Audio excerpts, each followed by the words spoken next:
Good morning, gut buckets. From around the world to your backyard. Zuzu Radio. Welcome to Zuzu Radio. I'm your host, Brand, and I'm here with Puh-GEEZ. Puh-GEEZ. Good to be with you. Yes, sir. We just recently crossed over at Buffalo Center for Arts and Tech Artist Panel. Mm-hmm. How was that for you? What did you think of that experience? What did you think of the questions that came through for you? I thought it was really cool. I'm always so down for that type of thing, like just talking to kids about art and music, all those things like that. And just because, like, I wish there was, like, rappers, producers, whatever, more so like when I was that age to, like, tell me, like, yo, this is cool to do. You just got to see it through. Mm-hmm. And I thought they were asking real questions, like really good questions. And, you know, they seemed like they were into it, you know. And we had different people, all like from all genres, you know. Science Man, and I'm so bad with names. Chelsea O'Donnell. Chelsea, Stress yes, Dolls, yeah. Yes. And like she has like a whole thing. She had Yeah. like a record label and like Yeah. a radio show. But like, and that's what it showed me too. Like, you don't know everybody, you know, even though this is Buffalo, you know, you still have people to meet, things to see. Mm-hmm. Yeah, I thought it was great. It was a great day. And I got to leave my real job. So I was going to say, you said you were working at a factory and you were doing a 12-hour shift. Is that right? yeah, Oh, yeah, man. just factory work. But it's crazy though. I feel like that's obviously that's not the dream job for an artist, but it's like, it's something sustainable for the meantime because the schedule is so good. So it's like, you know, 4 on, 3 off, 3 on, 4 off. Oh, flexibility for your art. Exactly, bro. And then it's like most of my shows are on, you know, the weekends or whatever. So it kind of just works out. Saturdays are tough because like that's like my Sunday essentially.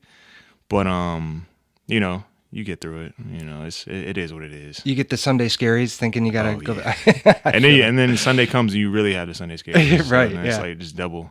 Well, it's funny to think about, just in the context of the artist panel and what the kids were asking about having a job and being an artist. Because Mm-hmm. I think at that age, you think it's one or the other. Like, Right. I'm either going to go work a 9 to 5 and forget my dream, or I'm going to be viral and famous and break through and all that. Right. And so I felt like one of the best things on the artist panel was the idea that there's like so much space in between there. Mm-hmm. You know, like you can be both and feel successful and feel fulfilled. You know, Right. like you don't need one or the other. Right. And I think like that's so important to keep in mind. Because even me growing up, I'm thinking like, you know, if you're not on the TV or something, like you don't do it, you know. Right. But then you get older and like you keep doing it, and it's like, no, there's a lot of people who have like John, like he said he had like he just works at a bar a couple days a week just to like, you know, because now he's on tour, you know, in Europe, and it's like, and then he's probably going to come back, and then he's probably going to take that side gigs, whatever, and then just keep doing it. Like it's kind of awesome, actually. I'm not even gonna lie. It's so cool. Yeah, he was like, I'm hitting all my dreams. Like, you know, like everything that I dreamed of is happening for me. So like, I'm good. You know, it's like that's cool, you know, and it's like you don't have to be like this famous, you know, Drake or like level of, you know, fame.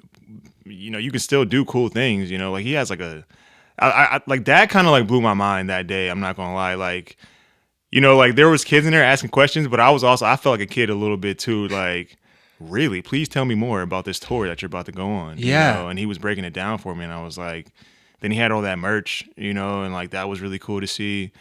Yeah, like there's definitely a way to do it, you know, to like, you know, still do what you love and then still do like the real life thing. You know? So So much has changed in terms of what it means to like break through. You know, like Yep. you used to have to reach that level of like notoriety to really have a career as an artist, you know? Yep. And now there's so many ways to do it. And like maybe this is a good transition into thinking about what the kids listen to and how they perceive success. And I wonder like what your take is on sort of modern hip hop. Like right now, are you inspired by what's coming out, or are you kind of like moving in your own lane, or how do you see that? I definitely am inspired by what's going on right now. There's a lot of good things going on. I seen something on social media the other day, and they were saying how anytime anybody said hip hop is dead, it was kind of like a lie.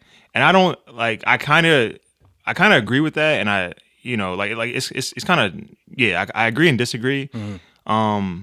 I think if you're looking in the right spots, you know, like you have to do some digging, you know, to find some good stuff. And then even the stuff that's like put in our face, some of it is not that bad, you know, like truthfully. And I kind of always pride myself on that. Like, I don't want to be a dinosaur, you know, and like just outdate myself and be like, because I get it. Like, there's some stuff like I'm just like, yo, I don't know. I don't know about this. And then Yeah. like I am like very fortunate to like younger artists, like, you know, like still talk to me and like they put me on to new stuff. And, you know, I'm just like, all right, like, you know, like this is the direction right now, you know? And like I found out about a bunch of newer artists, you know, where it's like if I didn't have like younger homies like telling me like, yo, this is what's cool, then like I probably would just bypass it because I'm not listening, you know, to like, you know, music that's for like, you know, 23, 24-year-olds, you know, but I do DJ, you know, so it's like you kind of have to like, you know, have your ear to what's cool in a certain type of sense. Yeah. And then yeah, I definitely just been like even like with the vinyl thing, like I have so much modern hip hop on vinyl, you know, like Playboy Cardi and like Lil Uzi, but like there's a way to blend that with Outkast and, you know, some of these older things and like some of these newer hip hop, like Earl Sweatshirt and Mike just dropped an album. Yeah. And that's really good. But like that stuff blends so well with like trappier sounds, you know, and like old school sounds. You know, it's all about figuring out how to get there, you know. Yeah, being a DJ must put you in contact with like you probably don't lose the thread as easily as someone else because you're kind of like in the mix of having to understand what's going to hit. Yes, You know, big what's facts. going to land well. And then thinking historically, like if you put these things next to each other, how they work together, you know, like Yes. that's a really interesting part of it. Have you ever dropped any Jamiroquai into your DJ Yes. set? I know that's a big influence for you, right? Yes, bro. I've been like on Mixcloud, like doing like live sets, and it's so funny because I like my main bag is like probably like boogie and disco and funk soul type stuff, and there's so much like modern boogie that's coming out right now. Like Mia, she just dropped a new album. There was another big one. Social Lovers is so good, bro. Like this group from maybe like Cali or like it's either Cali or the South. It's like somewhere like that, but that like that modern boogie sound works so well with Jamiroquai. And like I was listening to Jamiroquai yesterday, the new album, or like the newest album that came out in like 2017, Autumn Maiden. And that stuff blends so well, bro, with like a lot of stuff, like a lot of like old school boogie from the 80s, a lot of this modern boogie that I'm listening to. And even like there's some hip hop songs like or even like R&B, like Frank Ocean, he has a song on Channel Orange, Lost, that's like 118 BPM. And that will work with some like Jamiroquai, you know, because like you just gotta figure it out, you know, you just gotta figure it out, and like it works, it definitely works. So I'm definitely working on like putting more influences into that. I remember, I think it started to make sense to me when I was doing a set, and I went from what was it? I can't remember the song before, but it was definitely like an old school song, and it was like 118. Then I went into Frank Ocean Lost, but then I went back to like 80s disco with Phyllis Hyman, You Know How to Love Me, and it all worked seamlessly, you know. And like now we're just in like a whole new genre. Yeah, like that's what it's about for me right now. Like how can I have a conversation and take y'all through different times in life, you know, even if you don't know the song, it's still like, no, this still hits, this still works, you know. Yeah. I Yeah. also must imagine that as you're putting these things together, you're kind of discovering your own North Star, like Venn diagram of all this, like from, you know, back in history to modern time, you're seeing where you fit and where your taste is. Yes. Are you feeling like you know yourself better as an artist now having DJ'd, and are you bringing certain things that you've discovered that sit well next to each other into your own work? Big fact. I think even from like aesthetically, right now I'm on this wave of like, yo, the 70s, like Al Green look, you know, the fro and like Willie Hutch, like all these people, aesthetically, like they just look cool, you know? And like, so like that's one part of it. But then like with the music, it's like even like the Afrobeat, I'm super into that stuff, but like the 80s Afrobeat and like not just Fela or like Ebo, but like there's like other people, like Steve On is like it's like a crazy like boogie album, you know, from like like Nigerian from like the 80s, you know, but like the rhythms are so interesting and like the words are like, you know, the cadences even, you know, are just like very interesting to hear. And like my production, I've been trying to like sample more of like the Nigerian slash like Ghanaian high life.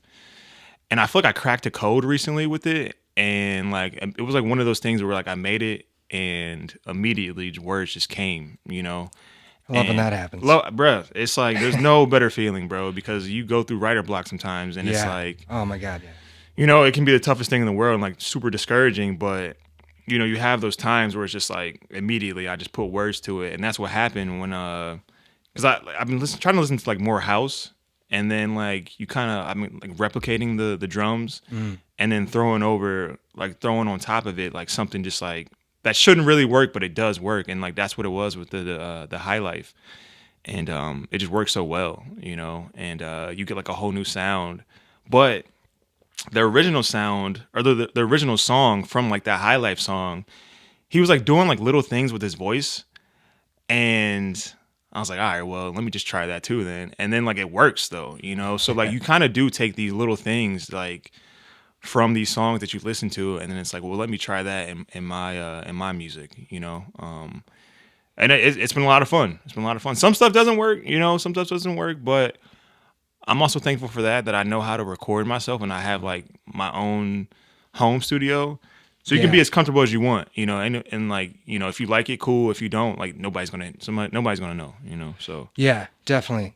I mean, you talked a lot about challenging your listening habits as like a solid way to grow as an artist, right? Yeah. Like to kind of visit genres or sounds that you think you might know or have an opinion on, but revisit them and really kind of absorb and take away the part that speaks to you and let the rest, you know, stay back there. When would you say, aside from sort of what you've discussed about really falling into Afrobeat, the 80s Afrobeat, when's the time that you really challenged yourself to listen to something like so far outside of your range and then came away with something that actually worked? so that's a good question. I do a lot of record digging, and recently I went to like this newer store. You ever heard of Vinny's? Maybe. I don't think so. It's in Buffalo? It's in like Hamburg, bro. Oh, Like okay. it's It's out there. yeah, it's pretty far. And I was going out there because I heard the dude had a lot of like psych stuff, and I'm super into like psych, like that like the obscure psych. You know, like some of these bands who have like one album, and it's probably because like it didn't have commercial success, or they just burnt themselves out somehow. You know, but I went out there and he had like what's the name of the group? It's like an Australian like psych prog type group, and I think it's Mackenzie Theory, and they have like one album from Australia, I believe, and it's a little free at times. It's almost like psych jazz prog type stuff. Yeah. And I still haven't gotten all the way through it. I'm not gonna lie to you, but side one is like, no, this is pretty interesting, you know. And it's like one of those albums where it's like, you don't even touch it, just like sit through, you know. But it is like they're like long songs, you know what I mean? They're like, you know, 10-minute songs, you know, which can be a little tough, you know, but I think that's what helps me so much with the vinyl. It's like you have to just sit there, you know, and just listen to like whatever it is. Yeah. And I feel like that was like the last thing where I was like, yo, this is really interesting. There's samples on there for sure to pull from, but it's also like one of those albums where it's like I kind of just want to sit with it some more before I like start sampling. Because like with that type of stuff, I feel like you do have to like sit with it. There's so much to pull, and I think I'm realizing that too. That's one way I'm trying to challenge myself more. Where if there's not just a melody, you know what I mean? Try taking a snare from this, you know, as a, you know, or like a kick or like a hi-hat or whatever. Just like and then adding that into the beat or whatever. Because you know, you can always hear like a nice melody and like that's always going to be like a thing, you know, but it starts to become your own when you pull like certain things, you know. So yeah, I've been trying that method, trying to make like drum loops first, you know, like listen to something and then like make the drum loop first, you know, so you have like a solid skeleton already, you know, and then after that comes like, you know, the chopping the sample and all that. I see. Yeah.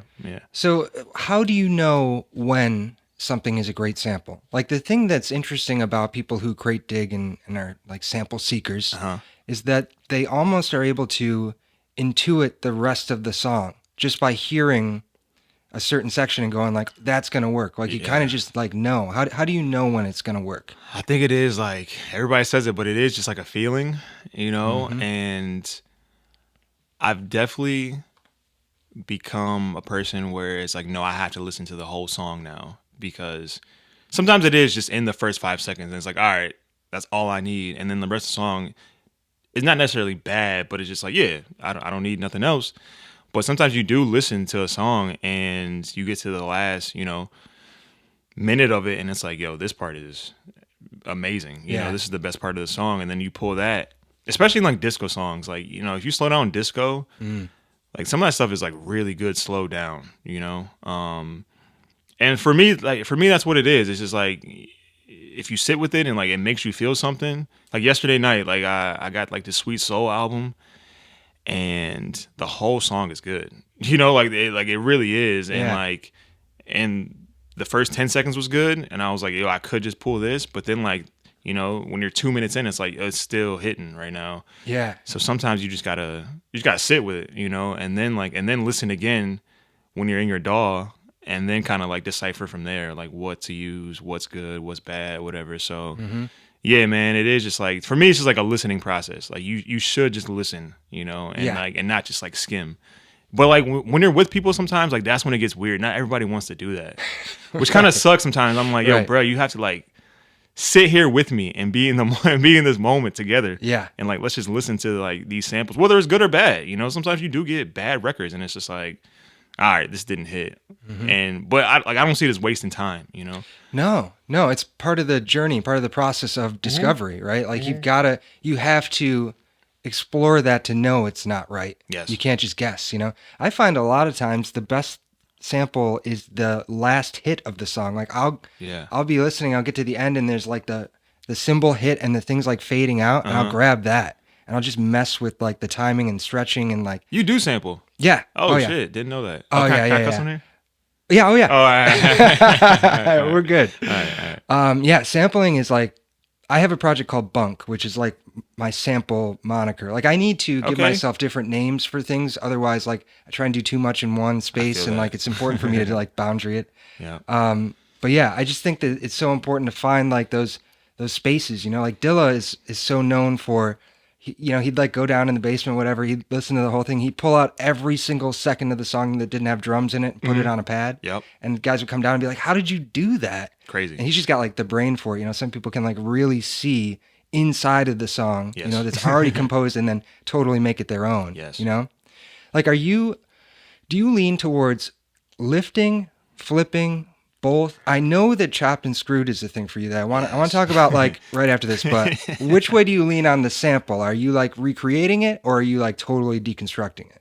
It all depends, honestly. Sometimes you do have a sample, and I used to be so against this, where it was like somebody would take a sample and that'd be it. They just loop the first, 8 seconds of it, and that's the beat. Yeah. I used to be like, yo, that's not it. But once I started to really like dig and like understand like what's going on, that's an art too, like, and like people like Nicholas Craven from Montreal, like he is definitely like one of those people where like he gets a lot of hate, because it's just like he's not doing nothing, but yo, he is like a great sample picker, like there's like things that like somebody would hear it and they just be like, I don't understand, but then he flips it and it's like, yo, this is pretty crazy, or he loops it rather, and it's just like, this is good. But then there is times where I listen to something like, no, this needs some drums, and or like this section should be here, or sometimes you do just like chop it. Because what do you use, Ableton by chance? I'm in Logic mostly. Logic, yeah. Okay. And like Ableton has like this thing where, I'm sure Logic does too, where it's like if you could just stretch it and like slow it down or like repitch it, and like and it's essentially like the same sample.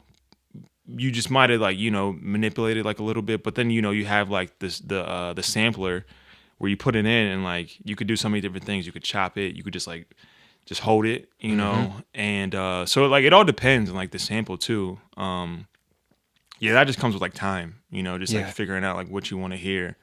Yeah, because like you might hear something that in the context is so connected to everything around it that it's hard to like isolate it as you're listening. But when you take it out and loop it, the pattern that's created by just like a section of this larger context Yes. takes on a whole life of its own. It does. And there's definitely been songs where it was like there'll be words over like a great part. And it's like, damn, if these words weren't here, I could do so much more. So there's times, where you take it to a isolate or a stem splitter. Yeah, right. And I'm so thankful for those right Those now. words out of here. Yeah. You get them out of here and all of a sudden you have like a whole new part. And sometimes the stem splitter won't, I don't want to say it won't do it justice, but you have like it just sounds like a little weird. Yeah. But sometimes that works though. Like Right. I've definitely made beats where it's like, this sounds like a little wonky. It sounds like, Yeah. no, like it sounds like it, like you processed this, or Right. like it went through something Got first. the artifacts of something in there. Glitchy. Yes. Yeah, exactly. That's what it is. It's like glitching. Yeah. But it works sometimes. And but then sometimes you do have songs where the vocals are like, working, me and Neff have something coming out and there's like one song in particular called Paranoid and Young. And I just looped a sample from like a Rolls Royce song and she's just singing in the background, but he's like rapping over it and it's like, it just works so well. So you do have like those times where like, I'll leave all this in here. And there's times where I should like, take out these lyrics or whatever. Yeah. That's why it's probably good not to have just one like strict approach. Yes. You should try it, see if it works first instead of just being like, oh, this is my template, so I do it this way. Yeah. And there's nothing wrong with that. Like having like a, like a solid formula, Yeah, like if I was going to say for Puh-GEEZ, the North Star of your sound or whatever, it really does tie into this like chopped and screwed style, right? So how did you encounter that first, and why do songs sound so good slowed down? Like, what is that? Well, it's crazy because like I'm glad you like it because people don't like it. Is that right? Yeah, but like, some people don't like understand the niche behind it, and for me.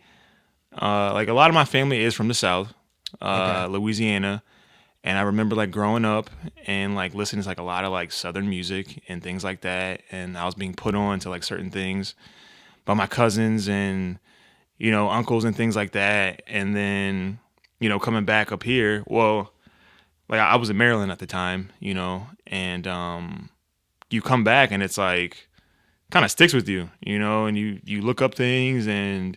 Then you hear some things that they weren't listening to, but that like, all of a sudden like that is now chopped and screwed. Like, and it's like, wow, this sounds even amazing. There was like a point where I was going through like a phase where I was like, everything needs to be chopped and screwed. Like I was chopping and screwing like Stereo Lab. Oh, that's sick. Grizzly Bear, Vecatimus, that album, Chopped and Screwed is like absolutely amazing. And for me, it's like, I don't know, like sometimes like some stuff is like really slow already, and then you chop and screw it, and it's like, and I'm here for it. I am here for it, bro. Like, you ever chop and screw any Nick Drake? Because I know you've listened to him, right? That's like he is like my number one artist, like overall, For real? I think so, bro. Like, I mean, he definitely earns it. He's incredible. Bro, he's incredible, and I feel like each time I listen to, I mean, he only has 3 albums, like officially, and then there's things after, that come out, and like that's also just as good. But like those 3 albums are like just so good, and like I feel like each time I listen, it's just like something new. I gotta say, I never really chopped any Nick Drake. Only I think because like that's like one of those things where like it is super slow already. Yeah, but like there's some songs like what's the one like Poor Boy, Slow Down would be crazy. Yeah. What's the one like Northern Sky? Yeah. That I think that's on Brighter Later. That might be kind of crazy chops. One of These things first, that probably would be good. So now you got so good. Yeah, like now you got me thinking like I probably need to chop some Nick Drake Yes. when I get home. All right. One thing that came to mind for me, I was curious about is like, do you ever use turntables in your production process? Like, I know that old school DJs are scratching and creating loops that way, and it's so much easier now to work in the software, but is there like some magic to the physical act of doing that doesn't happen in the DAW for you, or Like the as far as like the scratching part. or just like, maybe blending two records together and creating a loop out of that, or just like, do you ever do it in the old analog way, basically? So like, kind of, because I mean, I dig, and then like I'm plugging my turntable into the computer, and then like uploading the vinyl into the DAW. As far as like the scratching part, I never really did that before, but recently I was with Neff and another producer named Gavin, and we were at his house, and me and Gavin were kind of like making, like, we just wanted to make beats, and we never worked together before, so we were kind of like figuring out like the process. And I was like, yo, let me just chop this sample the way I would do, because we both use Ableton, but that's what's cool about Ableton. People who use Ableton, like, everybody has like a different way. And I was using it like a way he didn't know how, and he was doing it in a way I never really like did before. So we kind of like combined the two, and it was so funny because like I was like just queuing up the record, so I was like just bringing it back, and like you have like the scratching sound essentially. And so I found the loop I wanted. He ended up like just adding drums because he had like an MPC, and like it worked so well. But then like at the end of it, he did something where like that like little like scratching that I was doing in the beginning, he kind of like chopped that part up, and then he added it in there. I was like, holy shit, like that's actually Yeah. crazy. Like I've never done nothing like that before, and so it's interesting because like I'm definitely thinking about that now, like maybe adding like some like baby scratches sometimes, or things like that. I remember I was reading something online, and they were saying if you're a producer, you should produce like a DJ. If you're a DJ like a producer. And I'm still like grasping that concept, but it kind of makes sense in a certain type of way where as a producer, blending stuff, right? And I feel like I've taken that into account a little bit, where I'll extend a song, like so the sample's looping, for the whole song, but at the end of the song, bring in the next part and like just drop the drums, so like it's almost like it's the same song, but you didn't know, you know what I mean? There's a song that I have out, Evolve, where that's kind of like the best example I have right now in my head, where it's just like the sample's looping with the drums, and like the last like 30 seconds I bring in like the actual sample, and like now it's like you have this woman singing or whatever the sample is. So I'm trying to utilize that more. That's really cool. Yeah, I like that approach. I like the idea of kind of always recording. My thing creatively is to try and collaborate with a part of myself that I can't like consciously access. Yes. So like, how can I deconstruct or like literally trick myself into doing something that I wouldn't normally do? Yeah. And if you're recording and you're like getting ready, and those sounds become the song, Yes. it's like, whoa, that's like from some other place. That just is like fate dictating a sound, which is pretty cool. That's such a good point, bro. Like even talking to you, I'm thinking about things that, like, particularly that, like I'm thinking about that right now, like always recording, never deleting. Right. Like I'm getting into like that type of mind state, because it is so important to just like, because mistakes are sometimes like the best things, as people say, and so yeah, I definitely hear you on that one. I definitely hear you. Yeah, I think let me see if I have this on here. You had once talked about the struggle to release things, and to like trust when they're done, and not like week to week. You have completely different emotional reactions to things you make. Yeah. And it's like mood based and it's life based and like what's going on. Yeah. And the idea of never deleting is so important because you could delete like a gold mine of good stuff, Yeah. It's got to be careful of that. You definitely do. You definitely do. Yeah, man. A while back, I was looking for artists for a benefit show, and I reached out to you, and you had mentioned that you had kind of transitioned into the DJ world, and that's where you were living at the time. You kind of hit pause on the performance end. Is that like? Do you still see that as true? Are you like on a hiatus, or are you planning to return to the stage? Definitely planning to. I think I am about to release like a little 3-track thing just to like kind of create some motion for me again, because it's so interesting. You get into like this phase of one thing and it's going really well, and you kind of like, not that you forget about it, but I think people kind of forget.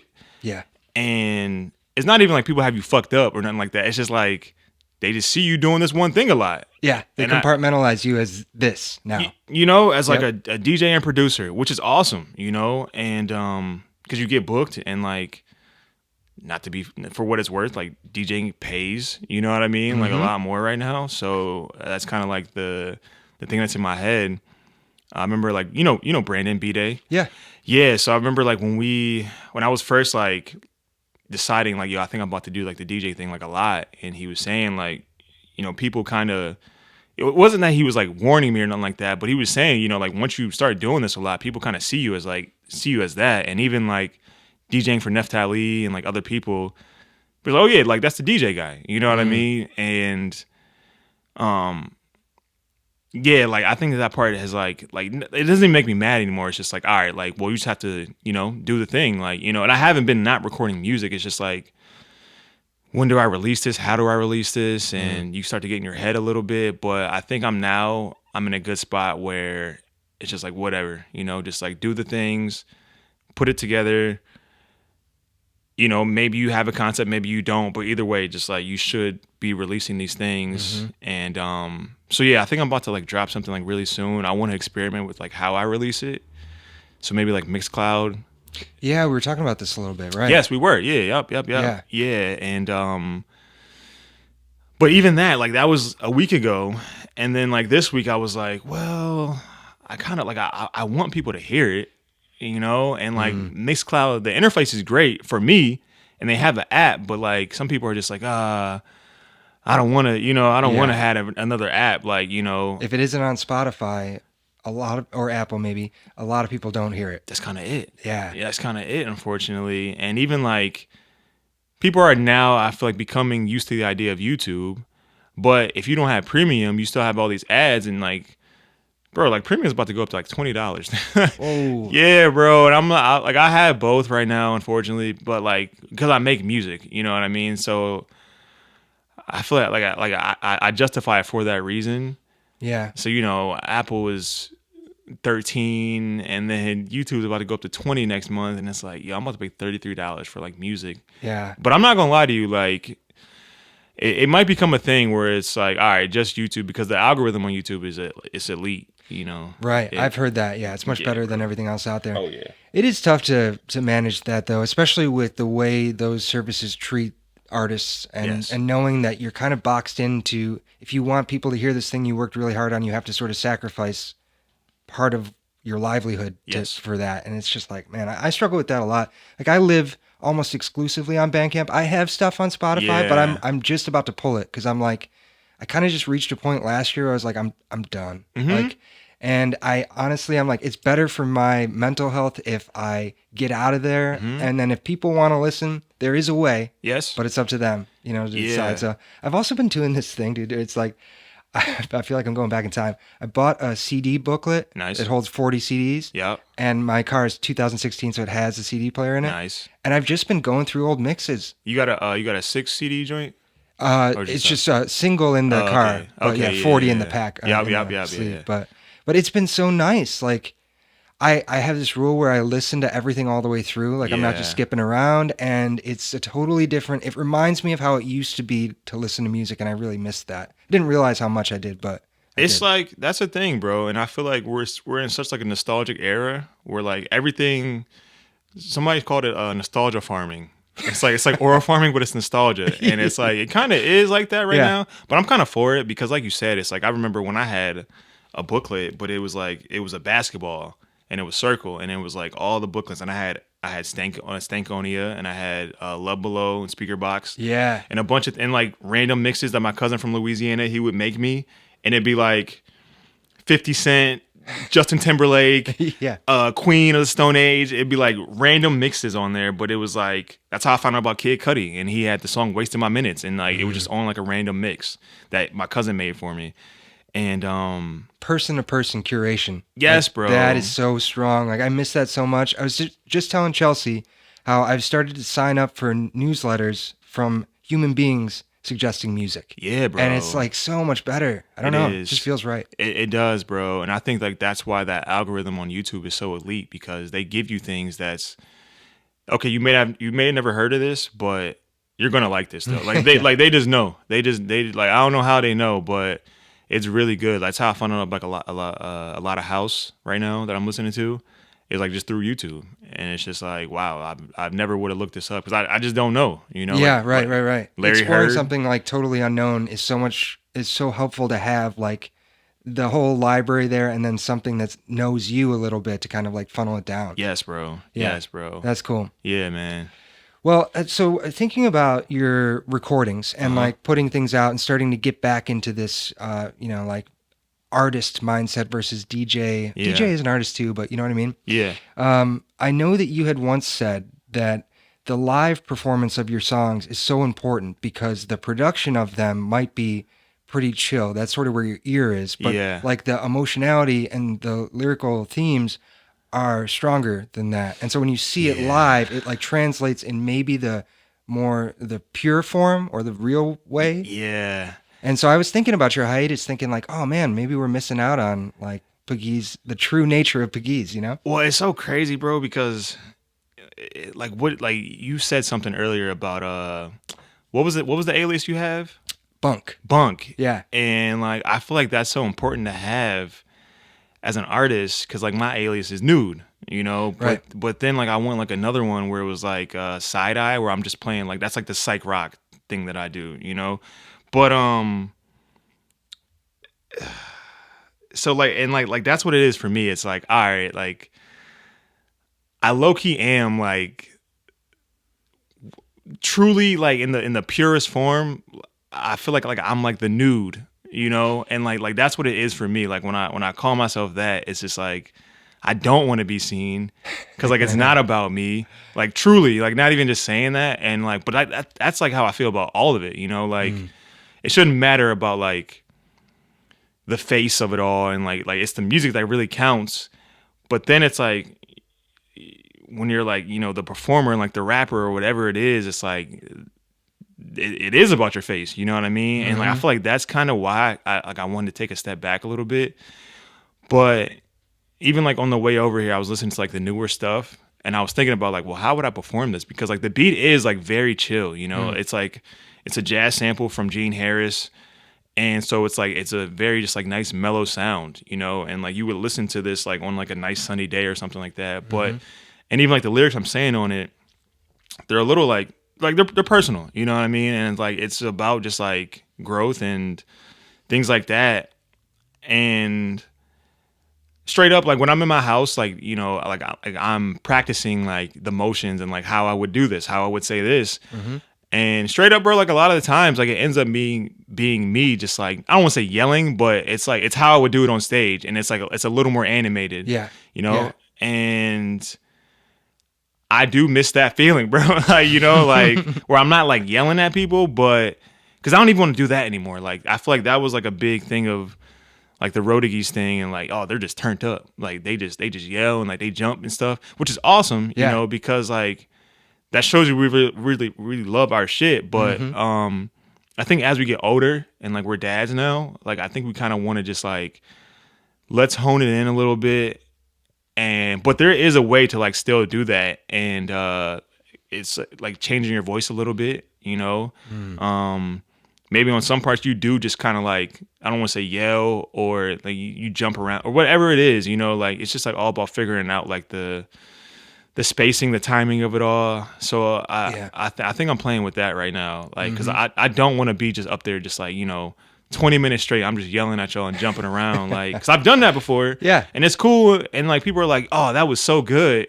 You were so turned and like lit. And it's just like, but did y'all hear the music though? Right. That's the question. Yeah. Is the performance obscuring the art? You know, that's something I think about a lot. Yeah. Like I was just in this band and every time we played a show, we wore like a different costume or whatever. Like we were, the last show we played, we were all like chefs. You know, yep. And so it's like, this is really fun. Like I'm really enjoying this. But then somebody mentioned like, well, maybe we should do like a skit on stage. And I was like, well, wait a minute. Like that's interesting to me, but does that start to take it away from like the songs we've written, the stuff that we like really spent a lot of time on? I want that to speak for us in a way. So it's a thin line between, I totally understand what you're saying. And I wonder how much of this comes with like being a dad, you growing up and like kind of having a different perspective on it, like, because one of the questions I wanted to ask you was like, how has your art changed since you've become a dad? Like, Yeah. can we say your little guy's name? So his name is Ellis, or Young El Guapo, Ellie Belly. Like we got a lot of different names. And Love it. Yeah, he responds to all of them.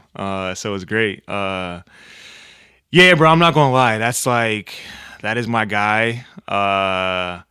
It is like it's a bit emotional, like talking about it. I'm not gonna hold you, bro. Like, I even feel like right now, like, not like I want to cry, but it is like it's just that intense of an emotion, where it's like I have like this little person, and like he sees me doing the things, like when he comes over and it's like the DJ, and like he'll say like, "Oh no, I want to play DJ right now," and it's like it's a game for him, but like, like he may not see it as that, as far as like a real thing, you know what I mean? But he does know like, "Oh, you have to DJ tonight?" Like he'll ask me that, occasionally, and it's like, wow, bro, like you do pay attention a lot. And even like before he was born, I was thinking about that so much, bro, where I was like, I think I may have to like stop like being an artist, but that wasn't the case though. It's just like I'm a bit of an extremist sometimes, so I can just be like, yeah, it's either this or nothing. Yeah. And that's how I was kind of going about it. And but I'm thankful I have like Brandon Wizzle. These people, they were like, bro, like we're in too deep now. You know what I mean? Like it don't really matter. Like, not that it doesn't matter how you feel, but it's like, yo, bro, like this thing that you've been doing, for X amount of years makes you feel good, and like in order for me to like, put that love out, like I kind of have to do like these things, like this creative duty, almost. And it does allow me to like be happy, and then like in turn it comes back to him, and like there is times where he comes over and like I'm like, you know what, like we're about to make beats today, and like he's just pressing the buttons, he just and then like and sometimes it's like, all right, like this is what it is, like this is fun for him right now, and this is fun for me, so it definitely like changed that a lot for me, just like almost feeling like I have to do it, because like if this is something that like I care about so much, like why wouldn't I? Yeah. If it makes you the best you, and you want to be that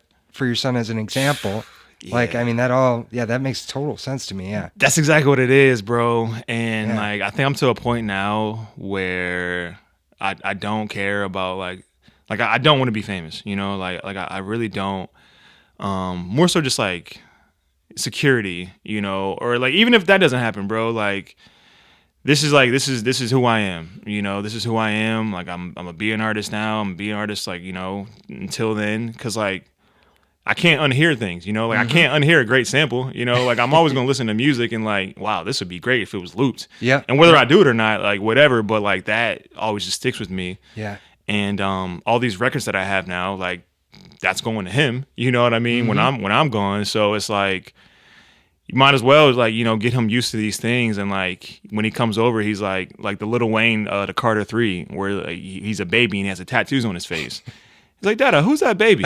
I'm like, that's just Lil Wayne. He's like, what's he doing? I'm like, he's just chilling, He's like, what's that on his face? Just tattoos, And I'm telling him, And I remember like the posters when I used to live on this old apartment, and I had a bunch of posters around, and one was like Mac Miller. And he had like it's a picture with like a bunch of his faces kind of like yelling. There's like calm ones or whatever. He's like, Dada, what is this picture? And I'm like, this is Mac Miller. And I was like, what is he doing? And I'm like, he's just figuring it out. And so then like after that, like he's like, Dada, is this Mac Miller? And I'm like, yeah. And he'd be like, and I'd ask him like, what is he doing? Oh, he's just figuring it out. You know what I mean? So it's like, bruh, like he pays attention to so much, and we listen to a lot of different stuff. We listen to a lot of different music. Are you planting seeds? Are you like showing them Jamiroquai and Tribe and all those guys? For sure. I'm definitely watching like the cussing. Oh, sure, yeah. Because, bro, like I swear to God, bro, like he is super, and I'm not even saying it because like it's my kid, but like, bro, like he's locked in like a different type of level right now. Like pays attention to everything, you know, and he'll be like, oh, they said a bad word.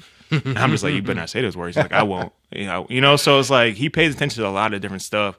But yeah, I for sure am like planting like if I get something new that day and he's coming over, we're gonna listen to this new thing today. And sometimes he will be like, Dad, I don't like this. And I'm like, all right, well, like we'll go to another song, but like I'm not gonna lie, like I'm kind of like a stickler at that. I'm like, well, we gotta stick it out, bro. Like turn it down, don't turn it off, because he will go over and just like turn it off. Like he knows how to do that. I'm like, bro, turn it down, not off. Yeah. Oh my God, that's a huge life lesson through music, Yeah. right? Just turn it down, don't turn it off. Yes, That's yes, important, bro. man. Yeah. I feel like music teaches you so much about how to live your life. Yeah, Like it is like a motivational speaker in a way, like high key. just like collaborating with other people, learning to communicate about something that's like super important to you, that's like precious. And you're like, sometimes you're like, I need it to be this way. And then Yeah. someone has a different opinion and you got to like work it out, Yes. And so definitely, yeah. And I feel like getting into vinyl has helped me with that so much, like as far as like piquing the curiosity. Because there was stuff that I wasn't listening to. Like I can straight up listen to like, some country, and I may not necessarily enjoy it, but I can appreciate it. And even like bluegrass, like how close that is to like folk. Because Nick Yeah. Drake is folk, you know Yeah, what oh, I yeah, mean? yeah, And for sure. like that's kind of like country bluesy, type stuff. And yeah, bro, it's like you just gain like a whole new appreciation for things if you just kind of sit back and just like really listen to stuff, instead of just skimming through like we were saying or whatever it is. Yeah. Yeah. Man. Well, we're kind of nearing the end, but I have one more big question for you Yeah. here. What is something that you've never tried that you would want to try? Like I was just imagining when we were all at the guest panel and you were talking about the first time you ever saw Two Hill perform. The lights went out, and when they came back on, he was on somebody's back screaming. I was trying to imagine you doing something like that to see you in that context. Yeah, But it's yeah, just a curiosity I have for a lot of artists. It's like, we all have like these places that we've sort of like dug out this rut in the ground where it's like, this is where I kind of live. I might branch off here and there, but like this is sort of my space. Do you ever dream of like just jumping into something else completely? Oh yeah, big fact, bro. Like that definitely is gonna be like a thing one day. Cause I have songs where like there's one thing where I just looped like a Jimi Hendrix. Like I didn't even loop it. It was just like there's an album called My Best Friend, and like I don't think it's like a bootleg, but I think it's just like one of those like it's not even like rare or like expensive. He just maybe he just did it as like a one-off thing for like a label, whatever. But like the second side is just like all instrumental, and there's like one that's just like he's just playing guitar, and I just played it, recorded it, and I just put my own lyrics on it.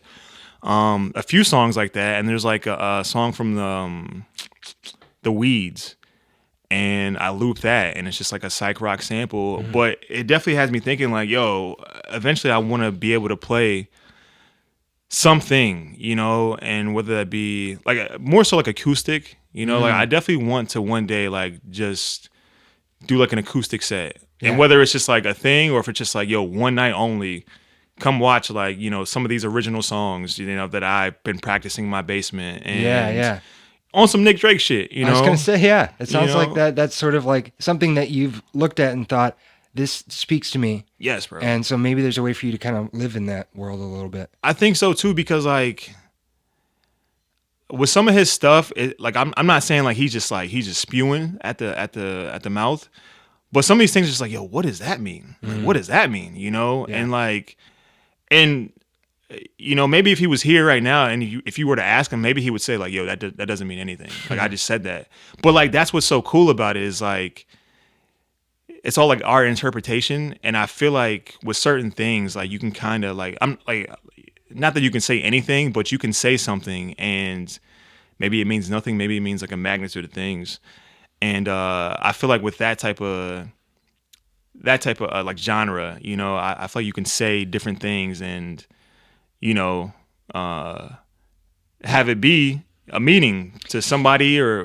whatever. Yeah. It's more flexibly interpreted, like I Yes. think that, yeah, folk is like sort of like poetry with a guitar in a way, you know? Yeah. So there's already this symbolism and metaphor built in. Like a lot of music can be like quite literal, especially modern music is like sometimes lost some of its like, I don't know, loftiness. It's like so Yes, direct, bro. like But some of that other stuff is just like, wow, it speaks to the idea that music is this legacy that you leave behind that once it's been made, it's no longer yours, really. Yes, like it's bro. everybody else's to decide how they feel about it. And Yes. that's kind of amazing. That's why I love doing it. That's what, like, me too, bro. And like, even like James Blake, Kate LeBon, and like Jessica Pratt. I'm not gonna hold you, bro. I don't know what the fuck they're talking about sometimes. Like, straight up. I know.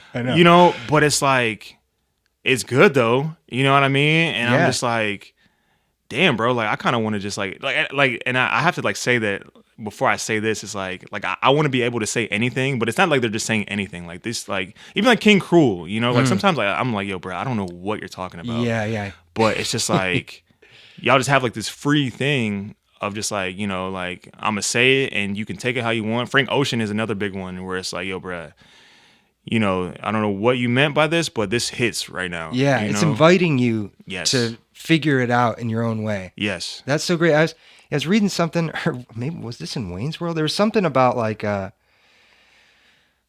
do you put it? Like, rock and roll isn't meant to be understood. Like pop is meant to be understood, and rock and roll is meant to be like interpreted. Fact. Sort of like how they put it. And it's like, yeah, there's like there's certain genres that operate in one way, and then others that are just like totally freeform. You just do the thing, and like you let people take it how they want. And I feel like that is like a very like folk indie type of thing, you know, where you're just like saying like these things that are just like kind of profound in a certain type of way. Like I think like Nick Drake, like the things he says are just like super profound. Yeah. Like one of my favorite is it's like, I may seem stranger than Sunday changing to Monday. I'm like, what the hell does that mean, bro? But why does that hit so crazy? Because that is kind of strange.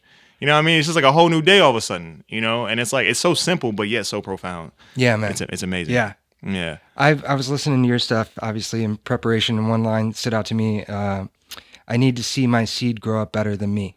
Like, even though that's like a short line, there's so much in there, man. There's just so much in there that it just speaks to all the hopes and dreams and like wishes that are there when you have a kid, you know? So, That was Senseless, I think. That's the song. the first track on Levels, I think. Yes, yeah. That's fucking awesome, bro, because it's just like that's like one of those songs where I didn't add any drums. Like I looped a house song and I just rapped on it, and like the words just came immediately. Yes. And it's like sometimes like things just like write themselves. Oh man, I love when that happens. And like that was like one of those lines where it's like, wow, like I felt really good about that, you know, like because it is like it's not like I'm not even like my personal raps, like I'm not saying the craziest of shit, you know, like I'm not like this like lyrical genius, you know, but for real, but like, you know, it's like you say some things that's just like, wow, like I don't know, like some things just hit. Yeah, you can say something and it contains so much more than what you said. Yes. And like the implication, and it's almost like we've been saying, it's for the listener to assign value, you know, like they can see themselves in it, and that's why it's resonating, you know. It becomes less yours and more theirs. Which is pretty cool. Yeah. And like that's a great feeling at the end of the day. You know, Totally. it's like you said, that's what we kind of do it for. Yeah, you know, right? you do it for yourself, but you do kind of do it for like for people to take in and like have, you know, an experience with it, you know. Like, yeah. Man, I think that's a great place to leave it. I guess the last thing would just be, what should we look for? Where should we find you? Like, how should we engage with your stuff moving forward? Yeah, so I'm on all socials, you know, Puhgeez, on everything. Got some things coming out, some projects where I'm the sole producer. Jazzy J, we have something coming on next week. I saw that, yeah. Yeah, me and Neftali, it's like the summertime. Me and Stenlo, I can't wait for that. She's a singer. You know Stenlo? I don't think so, no. Singer from Niagara Falls. She's fucking dope. But yeah, like I'm excited for that one because like it's all like it's R&B, you know, and I feel like some of my beats are kind of R&B-ish. Yeah. And she did her thing on those, and then like my personal shit coming. Yeah, a lot of good things. It's gonna be a busy summer. Yeah, it's gonna be great. I love it, man. Yeah, Thanks so much for coming in. Thank you so Appreciate much, you. Fran. Yeah, heck yeah.